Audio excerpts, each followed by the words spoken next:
പ്രായപൂർത്തിയാകാത്ത പെൺകുട്ടികളെ ലൈംഗികമായി പീഡിപ്പിച്ച കേസിൽ കേരള ക്രിക്കറ്റ് അസോസിയേഷൻ പരിശീലകനായിരുന്ന എം മനുവിനെതിരെ കുറ്റപത്രം സമർപ്പിച്ചു.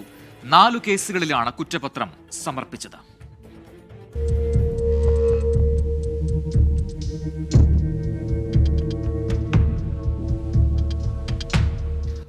വർഷം മുൻപ് നടന്ന പീഡന ശ്രമക്കേസിൽ ഇക്കഴിഞ്ഞ ജൂൺ 12-നാണ് മനുവിനെ പോലീസ് അറസ്റ്റ് ചെയ്തത്. ഇതിനു പിന്നാലെ 6 പെൺകുട്ടികൾ ഇയാൾക്കെതിരെ പരാതി നൽകിയിരുന്നു. ക്രിക്കറ്റ് പരിശീലനത്തിനെത്തിയ 11-കാരിയെ വാഷ്റൂമിൽ വെച്ച് കടന്നുപിടിച്ച് ലൈംഗികാതിക്രമം നടത്തിയെന്നായിരുന്നു ആദ്യത്തെ കേസ്. ആറ്റിങ്ങലിലും തെങ്കാശിയിലും നടന്ന ടൂർണമെന്റുകൾക്കിടയിലും ഇയാൾ പെൺകുട്ടികളെ പീഡിപ്പിച്ചിരുന്നതായി പരാതിയുണ്ട്. ഇതിൽ തമിഴ്നാട് കുറ്റാലം പോലീസാണ് ഒരു കേസ് രജിസ്റ്റർ ചെയ്തിരിക്കുന്നത്. കേരളത്തിൽ രജിസ്റ്റർ ചെയ്ത 6 കേസുകളിൽ 4 എണ്ണത്തിലാണ് പോലീസ് കുറ്റപത്രം സമർപ്പിച്ചത്. പെൺകുട്ടികളുടെ മൊഴികളും സാഹചര്യ തെളിവുകളും വെച്ചാണ് കേസെടുത്തത്.